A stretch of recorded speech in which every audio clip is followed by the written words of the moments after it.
요한복음 16장 5절부터 11절까지 말씀입니다. 교독하시고 마지막 함께 있습니다. 지금 내가 나를 보내신 이에게로 가는데 너희 중에서 나더러 어디로 가는지 묻는 자가 없고 도리어 내가 이 말을 함으로 너희 마음에 근심이 가득하였도다. 그러나 내가 너희에게 실상을 말하노니 내가 떠나가는 것이 너희에게 유익이라. 내가 떠나가지 아니하면 보혜사가 너희에게로 오시지 아니할 것이요 가면 내가 그를 너희에게로 보내리니 그가 와서 죄에 대하여 의에 대하여 심판에 대하여 세상을 책망하시리라. 죄에 대하여라 함은 그들이 나를 믿지 아니하며 의에 대하여라 하면 내가 아버지께로 가니 너희가 다시 나를 보지 못함이요 함께 있습니다. 심판에 대하여라 하면 이 세상 임금이 심판을 받았음이라. 아멘. 내가 떠나가는 것이 너희에게 유익이라. 이 제목으로 하나님 말씀을 증거하도록 하겠습니다.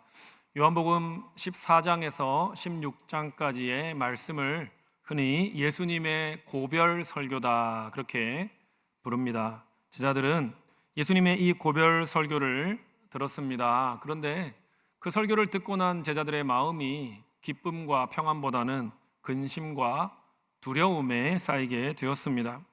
예수님께서 늘 옆에 계시기를 바랬는데 귀한 말씀을 주시고 또 신비로운 이적을 행해 주시기를 기대했는데 그런 시간이 끝나간다라고 말씀하는 겁니다. 너희들 이제 떠날 날이 다가왔다 말씀하시는 겁니다. 그러니 제자들의 마음이 불안해진 겁니다. 또 예수님이 떠나시고 나면 너희가 이런 일을 경험할 거다 말씀하시는데 세상이 너희를 미워하게 될 거다, 핍박할 거다, 심지어 너희를 죽이는 일도 일어날 거다 말씀하시니 근심에 쌓이게 된 겁니다. 예수님과 헤어진다는 생각만으로도 슬프고 두려운데 세상이 제자들을 적대적으로 대할 거라는 말씀에 제자들은 더욱더 혼돈에 빠지게 된 것이죠. 그런 제자들을 향해서 주신 대답 가운데 중요한 말씀이 바로 7절 말씀입니다. 그러나 내가 너희에게 실상을 말하노니 내가 떠나가는 것이 너희에게 유익이라. 내가 떠나가지 아니하면 보혜사가 너희에게로 오시지 아니할 것이요 가면 내가 그를 너희에게로 보내리니. 내가 떠나야만 성령님이 너희에게 오실 거다. 내가 가서 성령님을 너희에게 보낼 거다. 그러므로 내가 너희를 떠나는 것은 손해가 되는 일이 아니고 너희에게 오히려 유익한 일이다. 그런 말씀을 주신 겁니다. 하지만 제자들은 그 말을 잘 받아들이지 못했습니다. 아니 어떻게 예수님이 우리와 함께 하시는 것이 좋은 일이지 어떻게 예수님이 우리를 떠나시는 게 좋은 일이 될 수가 있는 거지? 설사 성령님이 우리에게 오신다 할지라도 그분이 주시는 유익이 그렇게 크다는 말인가? 제자들이 이해를 하지 못했기 때문에 예수님께서는 예수님의 승천과 또 이후에 이어질 성령의 강림, 이것을 통해서 제자들에게 어떤 유익이 있는지를 설명해 주시는 것이지요. 오늘 말씀을 통해서 예수님의 떠나심과 성령님의 오심이 제자들에게 어떻게 유익이 되었는지 그것을 살펴봄으로써 저와 여러분에게 성령의 오심이 어떻게 유익이 되고 우리에게 도움이 되고 우리의 신앙을 성장하게 하는 그런 귀한 일이 되는지 함께 묵상하고자 합니다. 특별히 오늘 성령 강림 주일인데 이 말씀을 통해서 성령님이 어떤 일을 하시는지 우리가 바르게 알고 그분의 임재와 또 그분과의 동행을 더욱더 사모하게 되는 저와 여러분이 되기를 간절히 소원합니다. 첫 번째로 왜 예수님의 떠남이 유익입니까? 예수님의 승천과 성령님의 강림으로 우리가 새 성전이 되었기 때문입니다. 예수님의 제자들은 예수님이 메시아라고 믿었습니다. 메시아를 위해서 우리의 모든 것을 걸자. 그래서 3년 동안 예수님을 따라다녔지요. 자기의 일상을 떠났습니다. 업을 떠나고 세관을 떠나고 가족과 고향을 떠났습니다. 그런데 예수님께서 예루살렘 입성을 앞두시고 제자들과 만찬을 나누시면서 기대와 영 다른 말씀을 하시는 겁니다. 이스라엘 백성의 세력을 모아서 로마와 대항할 계획을 말씀하지 않으시는 거예요. 오히려 나는 고난을 받게 될 거다. 나는 죽음을 보게 될 거다. 결국 너희들을 떠나서 나는 다른 곳으로 가게 될 거다라고 말씀을 하시는 겁니다. 여러분, 제자들은 너무나 당황스러웠습니다. 죽는 메시아라니 자기들의 상식과 너무 맞지 않았던 거죠. 이스라엘 사람들의 통념에서 메시아는요, 하나님의 도우심을 받아서 승승장구하는 왕이었습니다.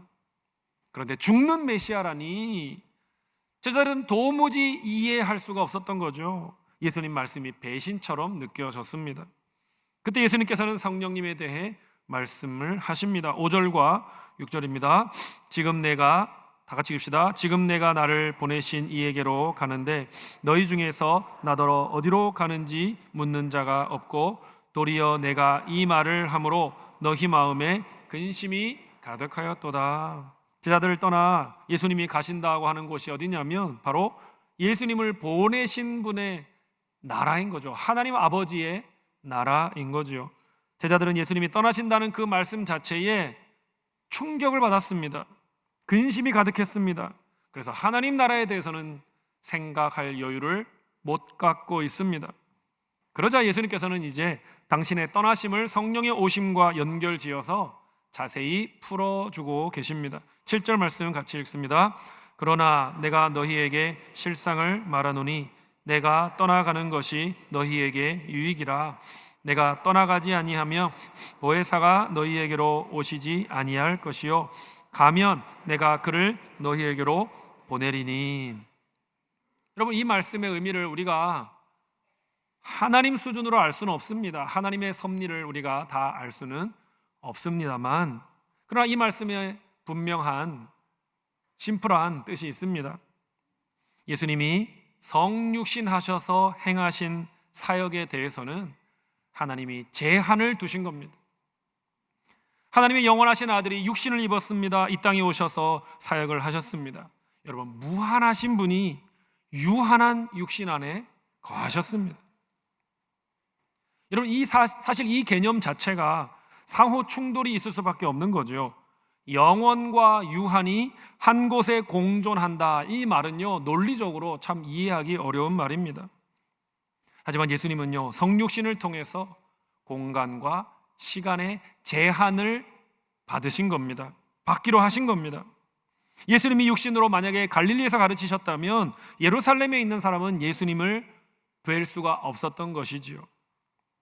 물론 예수님은 두 곳에 동시에 존재할 수 있는 능력이 있으셨습니다. 하지만 성육신하여 계시는 동안에는 자신을 제한하셨다는 뜻입니다. 하지만 예수님이 물리적으로 이 땅을 떠나시고 나면 그런 지리적인 한계가 사라지게 되는 거죠. 돕는 분이시며 위로하는 분이신 보혜사 성령님이 오시면 예수님의 그 임재가 육신 안에 매이지 않게 되는 겁니다. 그때부터는 예수님의 임재가 성령님을 통해서 일어나게 되는 거죠. 전 세계 모든 믿는 자 안에 보편적으로 지속적으로 친밀하게 일어나게 되는 겁니다.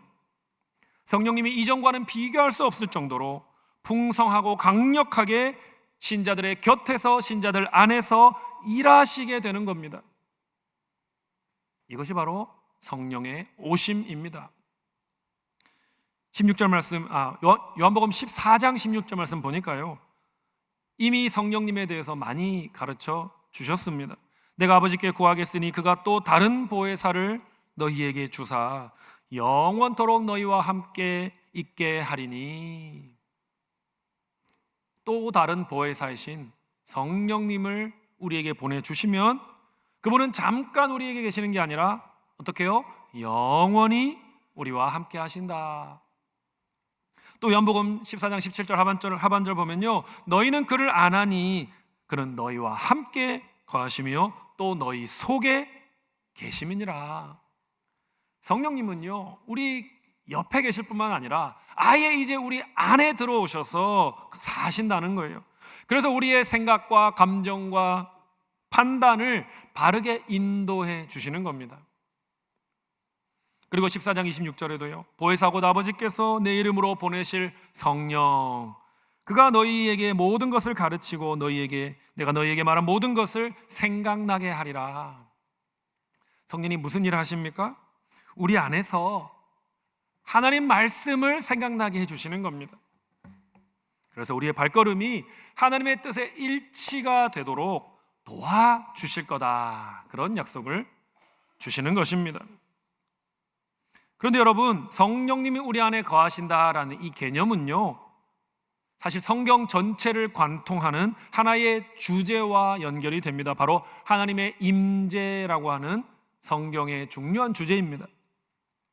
여러분, 하나님은요, 하나님의 백성이자 자녀인 우리 성도들과 함께 살기를 소원하시는 분이에요. 우리와 함께 동거하기를 원하시는 분이에요. 창세기 에덴 동산부터요. 여러분, 하나님께서 아담과 하와를 창조하셨고 그들과 함께 사셨고 함께 거니셨다라는 표현이 있는 것 아십니까? 광야에서 하나님께서는 이스라엘 백성들에게 어떻게 하셨나요? 멀찍이 떨어져 계셨나요? 아니죠. 불과 구름 기둥으로 앞장서 인도하셨고, 멈추어 텐트를 치면은 그 텐트 중간에 성막이라는 텐트를 또 짓게 하셔서 백성들 가운데 거하셨던 것입니다.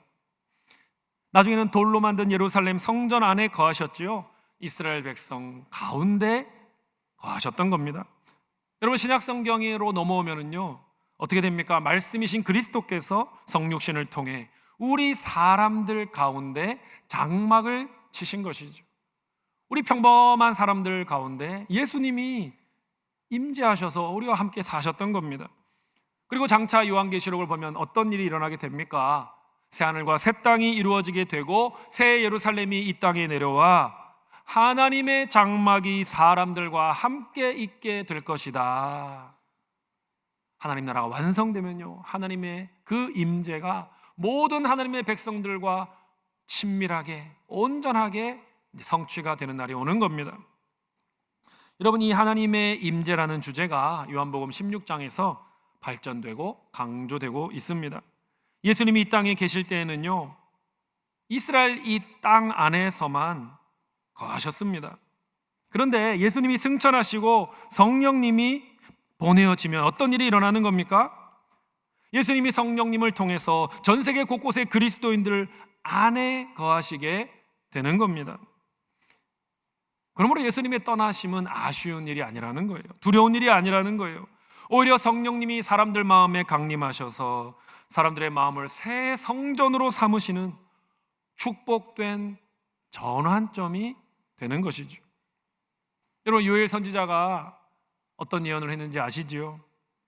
그 후에 내가 내 영을 만민에게 부어주리니 너희 자녀들이 장래일을 말할 것이며 너희 늙은이는 꿈을 꾸며 너희 젊은이는 이상을 볼 것이며. 여러분, 모든 세대의 사람들이 성령님의 사역을 경험하게 될 거다, 그 성령님의 사역에 쓰임받게 될 거라고 예언하지 않았습니까? 바로 이 요엘 선지자의 예언이 예수님의 떠나심과 성령님의 오심이라는 이 전환적인 사건을 통해 성취가 되었던 것입니다. 사랑하는 여러분, 모든 것을 버려두고 따랐던 그 예수님이 우리 곁을 떠나신데 제자들은 너무나 막막함과 두려움을 느꼈습니다. 여러분, 우리도 인생을 살면서 홀로 남겨진 것과 같은 외로움과 두려움을 느낄 때가 있지 않습니까? 하지만 여러분, 주님의 떠나심과 같은 사건이 결코 우리를 고아로 홀로 내버려두는 방치가 아니라는 사실을 기억하시기를 바랍니다. 보혜사 성령님을 통해서 예수님은요, 떠나신 것이 아니고 성령님을 통해 오히려 시간과 공간의 제약을 뛰어넘으시는 거예요. 각 사람의 심령 안에 들어가셔서 거하시려고 하는 사랑의 결단을 내리신 것입니다. 성령님의 강림 덕분에 우리는요, 하나님이 멀리 계신 것처럼 이제 느낄 필요가 없는 겁니다. 나 자신이 바로 하나님이 거하시는 새로운 성전이 되었기 때문이지요. 성령님을 통해서 나를 홀로 버려두지 않으시고 내 안에 계셔서 나의 상처를 싸매주시고 따스한 음성으로 격려하시고 동행해 주시는 우리 주님을 모시고 사는 그 복을, 새로운 성전이 되는 그 복을 풍성히 누리시기를 간절히 부탁드립니다. 예수님이 떠나신 이 사건이 왜 제자들과 우리에게 복입니까? 성령님이 무엇이 죄이고 의인지를 알려주시기 때문입니다. 여러분이 만약 고대 그리스의 시민이라고 생각해 보십시오. 누군가에게 고소를 당한 거예요. 법정에 서게 된 겁니다. 원고가 여러분을 추궁합니다. 그런데 뭐라고 대답해야 될지 잘 모르겠는 거예요. 변호하기 힘든 상황이 됐을 때 여러분이 무엇을 할 수 있을까요? 친한 친구나 지인을 증인이나 변호인으로 세울 수가 있었던 겁니다. 그리고 그렇게 도움을 주는 존재를 파라클레토스, 즉 보혜사라고 불렀던 것입니다. 법률이나 신변의 문제에 대해서 지지를 해주고 옹호를 해주고 조언을 해주는 그런 신뢰할 수 있는 조력자, 바로 파라클레토스, 보혜사인 것이죠. 여러분, 성경에서 제1의 보혜사는 예수님입니다. 그런데 제2의 보혜사를 예수님이 소개하시지요. 또 다른 보혜사를 소개하시지요. 누구시죠? 성령님이신 겁니다. 예수님도 성령님도 우리가 사탄의 고소를 당할 때에 우리가 실체적으로는 의로운 존재가 아니지만 예수님의 십자가 보혈을 의지할 때에 의로운 존재로 여김받도록 변호해 주시는 겁니다. 여러분, 성령님께서는요, 우리 신자들을 위해서는 최고의 변호사가 되어 주십니다. 그런데요, 불신 세상을 향할 때는 최고의 검사가 되시는 거예요. 세상을 향해서는요, 성령님께서 죄와 의에 대해서 기소하고 책망하시는 겁니다. 8절과 9절을 다 같이 읽어보겠습니다. 시작. 그가 와서 죄에 대하여 의에 대하여 심판에 대하여 세상을 책망하시리라. 죄에 대하여라 함은 그들이 나를 믿지 아니하며. 여러분, 죄에 대하여 책망한다, 세상을 책망한다, 무슨 뜻입니까? 여러분, 모든 사람들은 죄가 있지 않습니까? 그런데 여러분, 주변 사람 중에 예수 안 믿는 분들이 나 죄인이야, 난 죄가 너무 많아, 인정하는 분 많이 보셨습니까? 아니요, 잘 없습니다. 내가 무슨 죄가 있다고 그래? 나는 별로 범죄한 적이 없어, 나는 법을 어긴 적이 없어, 그런 말들을 많이 하십니다. 그런데요, 성령님이 오시면요, 그런 분들의 닫혀진 마음의 문을 활짝 여시는 일을 하는 겁니다. 나는 죄가 없습니다, 나는 잘못한 게 없습니다, 나는 구원이 필요 없습니다. 겹겹이 자기를 옹호하는 사람이라 할지라도 성령님께서 그 사람의 마음을 뚫고 들어가시는 거예요. 그래서 나는 죄인이다 라는 사실을 그 사람이 깨닫게 하시는 겁니다. 여러분, 인간은 악합니다. 허물이 많고 실수가 많습니다. 그런데도요, 인간들은요 오만하지요. 그래서 죄를 잘 인정하지 않습니다. 천지의 창조주이시며 주관자이신 하나님을 섬기지 않고도 나는 잘 살 수 있다라고 착각을 합니다. 하나님이 우리를 사랑하여 보내신 예수 그리스도를 영접하기를 거부합니다. 예수님을 통해 하나님의 다스리심을 받고 인도하심 받기를 거부하지요.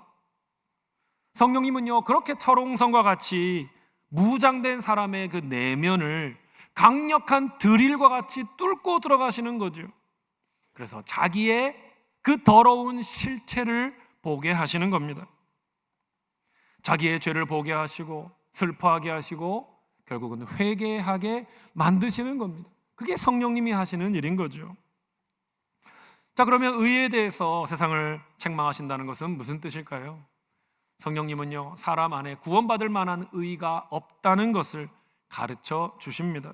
10절 말씀 읽습니다. 의에 대하여라 함은 내가 아버지께로 가니 너희가 다시 나를 보지 못함이요. 사람들은요, 나 정도면 착하지, 나 정도면 의롭지, 그렇게 생각합니다.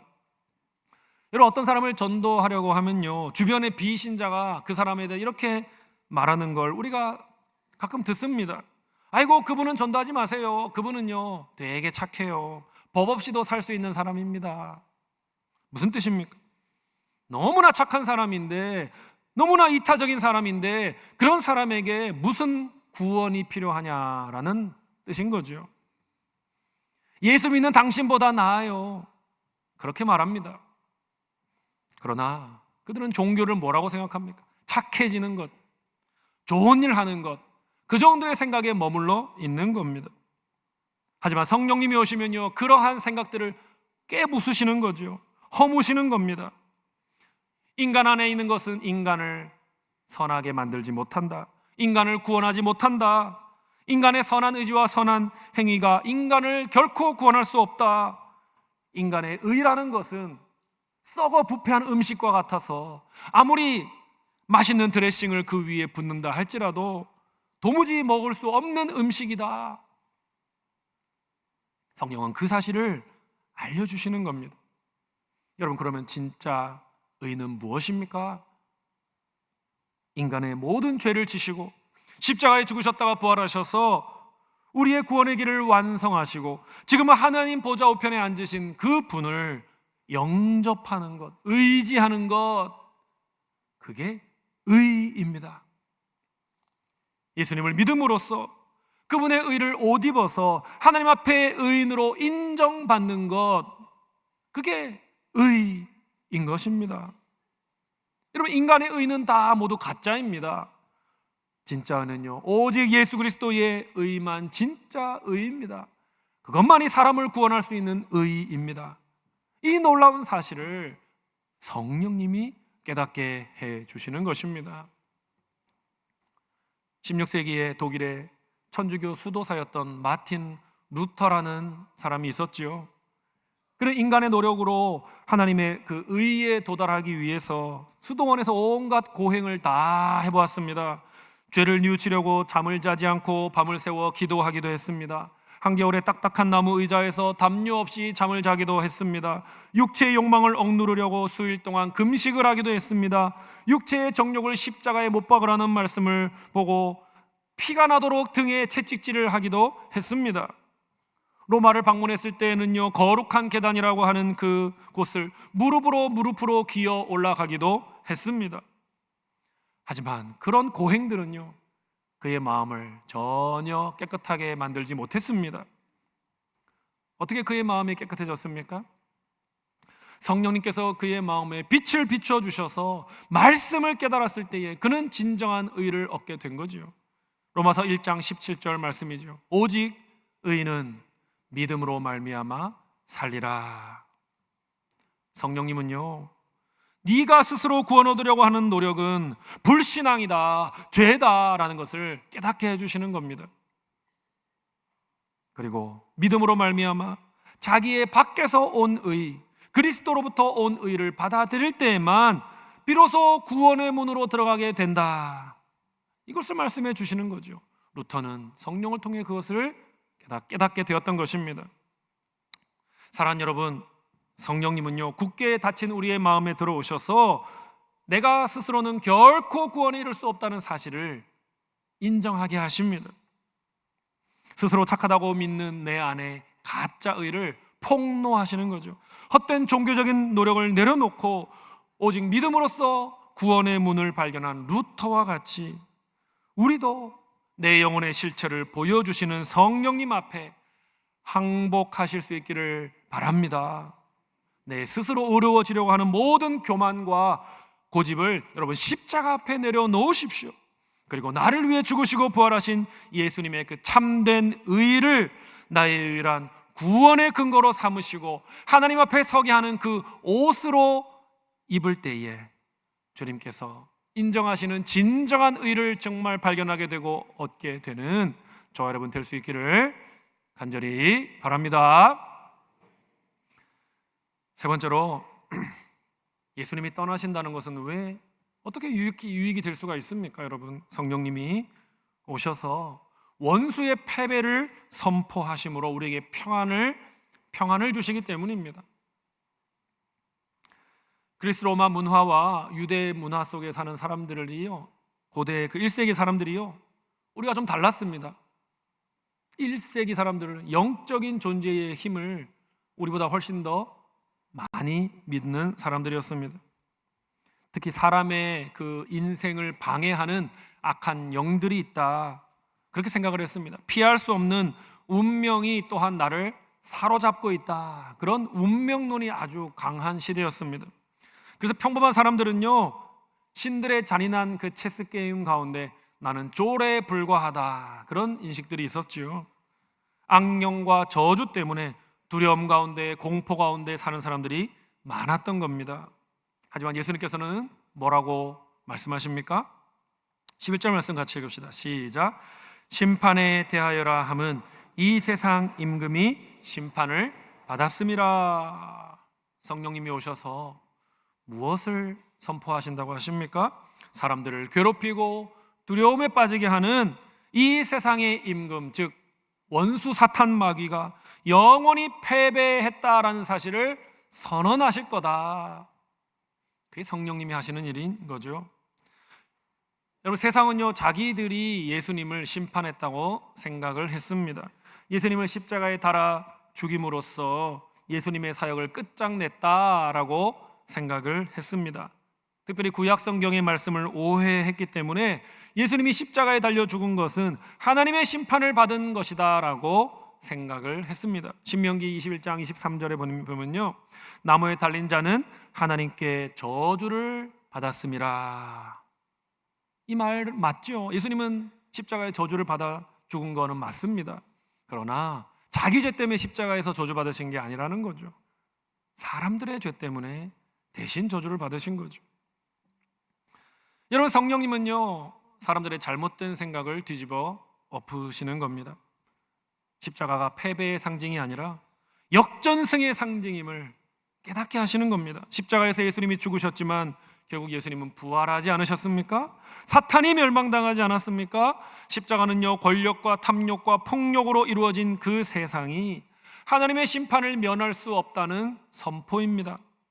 하나님께 신자들을 참소하던 마귀의 능력이 십자가에서 굴복당한 것입니다. 그러므로 십자가는요, 예수님이 패배하신 자리가 아니라 사탄이 패배한 자리인 것입니다. 파멸당한 자리인 것입니다.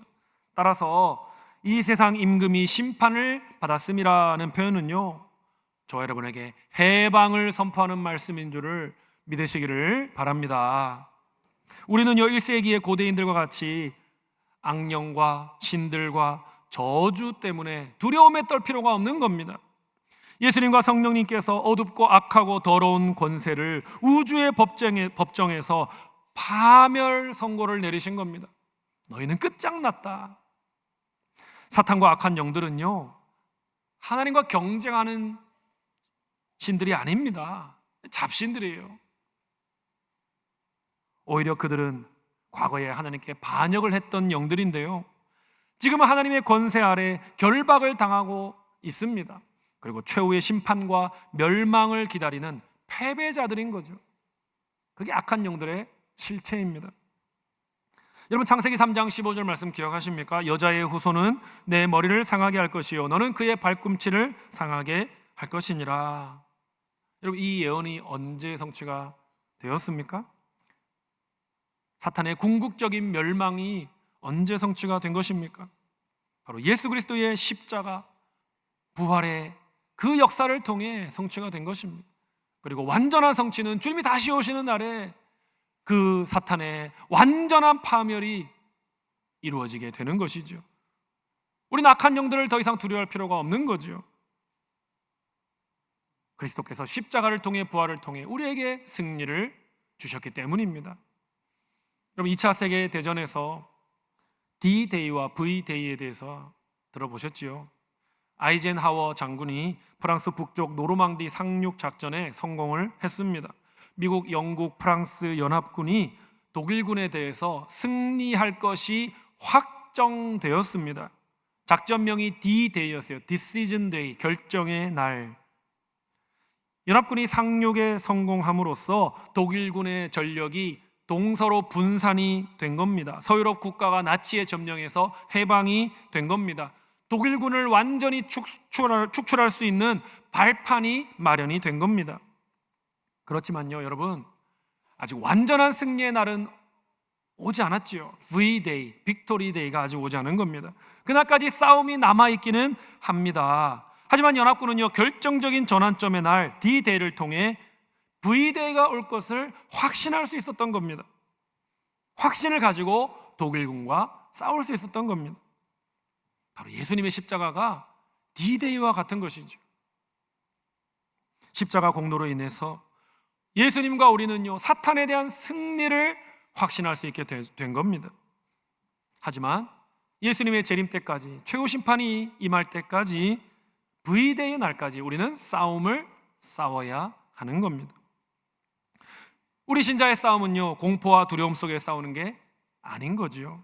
이미 이루어진 예수 그리스도의 십자가 승리가 장차 이루어질 나의 승리를 보증한다는 것을 알고 싸우는 싸움인 겁니다. 사랑하는 여러분, 우리는 운명의 얽매인 자들이 아닙니다. 악한 영들의 위협에 휘둘리는 자들이 아닙니다. 조상의 어떤 잘못과 업보가 우리를 괴롭힐 수 없습니다. 가계에 흐르는 저주라는 것은 없습니다. 예수님의 십자가는 실패가 아니지요. 원수 마귀의 권세를 완전히 깨뜨린 전환점의 날이라는 사실을 믿으시기를 바랍니다. 물론 주님이 다시 오시는 최후의 승리의 날까지 우리는 치열한 영적 전투를 수행해야 합니다. 하지만 기억하십시오. 우리의 싸움은요, 패배할까봐 조마조마 두려워 떠는 싸움이 아닙니다. 우리의 싸움은 이미 이긴 싸움입니다. 찬송가 358장 4절에 보면 가사가 이렇게 되더라고요. 원수들은 이미 예수의 손에 하나 없이 패하고 주의 군기만이 영광스럽게 온 누리에 빛나네. 나가세 나가세 주 예수만을 위하여 목숨까지도 바치고 싸움터로 나가세. 대장 되신 예수님의 뒤를 따라서 장차 우리에게 주실 승리를 확신하면서 믿음의 선한 싸움을 평안함과 담대함으로 수행하는 저 여러분이 되기를 간절히 축복합니다. 말씀 맺겠습니다. 예수님이 제자들을 떠나신다고 하신 말씀은요, 고아처럼 제자들을 버려두겠다고 방치하겠다고 하신 말씀이 절대로 아닙니다. 오히려 보혜사 성령님을 각 신자의 심령 가운데 보내어주려는 사랑의 행동입니다. 성령님이 오심으로써 우리는요, 하나님의 거룩한 새로운 성전이 되었습니다. 성령님이 오심으로써 우리는요, 우리 안에 있는 거짓된 의를 버리고 우리 밖에 있는 십자가의 참된 의를 붙잡게 된 겁니다. 성령님이 오심으로써 우리는 원수의 패배를 확신하게 되었고 평안 가운데 승리의 싸움을 싸울 수 있게 된 겁니다. 혹시 여러분 가운데 예수님이 함께하지 않는 것과 같은 느낌 때문에 힘들거나 답답한 분이 계십니까? 세상이 지워준 짐이 너무 무겁고 힘겹다고 느끼는 분이 계십니까? 여러분 안에 성령님이 계심을 믿으시기 바랍니다. 여러분 안에 영원히 거하겠다고 약속하신 그 성령님을 바라보시기를 바랍니다. 그리고 그 성령님께 여러분의 삶의 주도권을 내어드리시기를 바랍니다. 나의 지식, 나의 고집, 나의 감정을 앞세우는 것이 아니라 성령님이 생각나게 하시는 그 성경 말씀과 감동을 주심에 순종하시는 여러분 되시기를 바랍니다. 성령님과 친밀하게 동행하셔서 죄를 이기시고 세상을 이기시고 마귀 권세를 무너뜨리시고 승리의 노래를 부르면서 전진하는 인생을 살아가시는 우리 우산심께 모든 성도님들 되시기를 주님의 이름으로 축원합니다. 찬양합시다. 성령이 오셨네.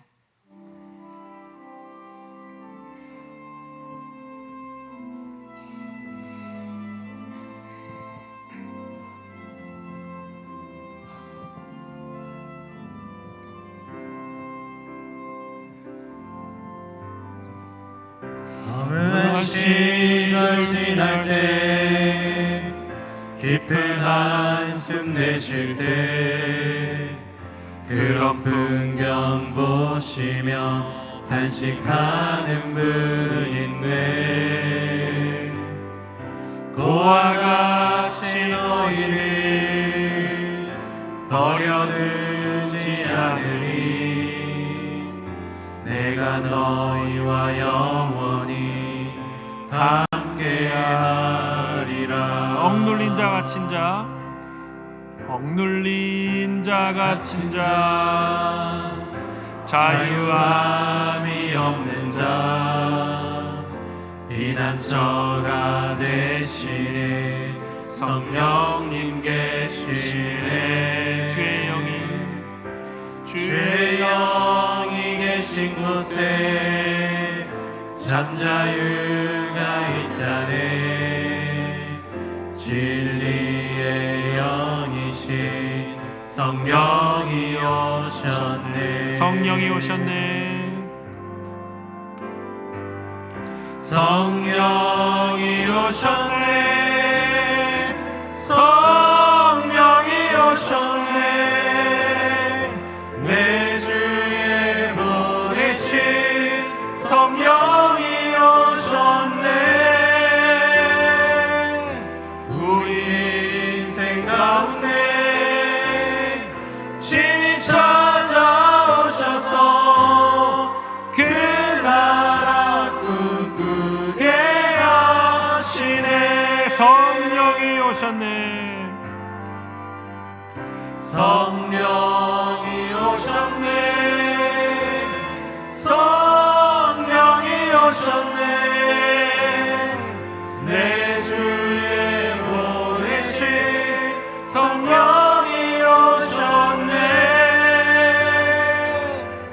우리 인생 가운데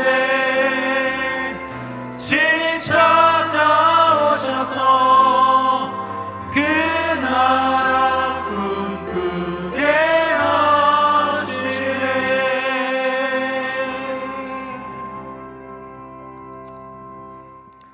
사랑하는 울산시민교회 가족 여러분, 말씀 기억하며 결단의 기도를 올려드립시다. 첫 번째로 나를 성전 삼아 내 안에 거하시는 성령님과 친밀하게 하시고 늘 동행하게 하여 주옵소서.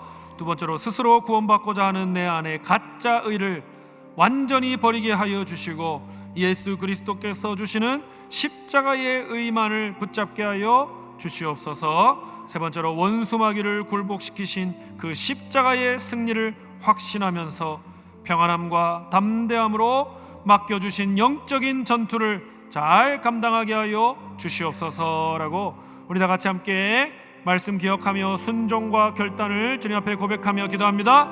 아버지 하나님 함께하여 주시옵소서.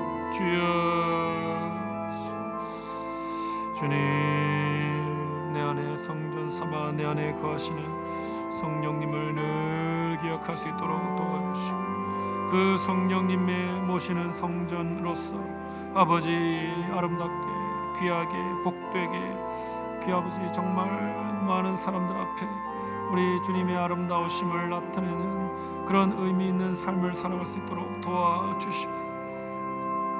스스로 구원받고자 하는 내 안에 가짜 의를 버리게 하여 주시고 예수 그리스도께서 주시는 십자가의 의만을 붙잡게 하여 주시옵소서.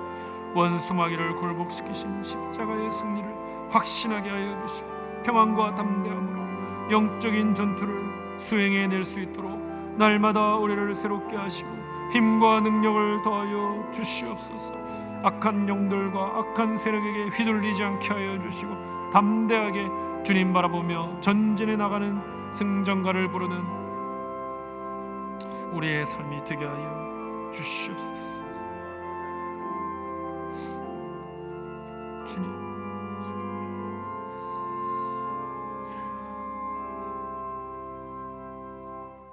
사랑과 은혜가 풍성하신 하나님 아버지, 보혜사 성령님을 보내어 주셔서 연약하고 부족한 우리를 새 성전으로 삼아 주시니 감사합니다.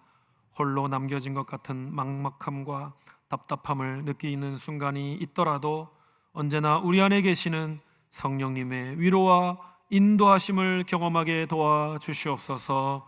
스스로 의로워지려고 했던 나의 교만함과 가짜 의를 십자가 앞에 내려놓습니다. 나를 위해 죽으시고 부활하신 예수 그리스도의 참된 의를 의지하고 옷 입기를 소원합니다. 성령님의 감동과 성경의 가르침에 온전히 순종하는 참된 믿음을 허락하여 주시옵소서. 원수마귀 권세를 우리 주님께서 완전히 십자가 능력으로 깨뜨리셨음을 믿습니다. 그러므로 세상이 우리를 위협해도 무거운 짐을 우리에게 지워 주어도 두려워하지 않게 하시고 담대하게 하여 주시옵소서. 십자가와 부활로 이미 이루셨고 또 우리에게 이루어 주실 최후 승리를 확신하게 도와주셔서 성령님의 손을 붙잡고 담대히 전진하며 나아가는 주님의 백성들 다 되게 하여 주시옵소서. 감사드리며 영원토록 우리와 동행하여 주시는 우리 주 예수 그리스도의 이름으로 기도드리옵나이다. 아멘. 오늘 말씀을 듣고 결단한 내용에 대해서 기도받기를 원하시는 분, 시민교회 등록하기 원하시는 분, 세례받기 원하시는 분, 중보기도를 부탁하시는 분들은 예배 후에 맨 앞으로 나오셔서 헌신카드를 작성해 주시기 바랍니다. 이제 평안한 마음으로 세상에 돌아가십시오. 선한 일에 용기를 가지시고 악을 악으로 갚지 마십시오. 항상 약한 자를 돌아보고 돕고 우는 자를 돌아보며 고난당하는 이웃을 위로하십시오. 모든 사람을 존중하며 주님께 봉사하고 주님을 사랑하십시오. 모든 일을 믿음과 사랑으로 행하며 어떤 일에도 희망을 포기하지 마십시오. 그리고 거룩하신 성령님께 순종하여 기쁨과 감사의 생활을 다시 회복하십시오. 하나님 아버지께서는 항상 여러분과 동행해 주실 것입니다. 아멘. 주 예수 그리스도의 은혜와 하나님 우리 아버지의 크신 사랑과 성령님의 감화 감동 충만케 하심이 내 안에 가짜 의를 버리고 오직 십자가의 의를 붙들며 성령님의 손을 굳게 잡고 영적인 전투에 임하여 주님과 함께 최후의 승전가를 부르는 인생이 되기를 간절히 소원하고 간구하는 주의 모든 백성들 머리 위에 그들의 가정과 일터와 목장 위에 지금부터 영원토록 함께 있을지어다. 아멘.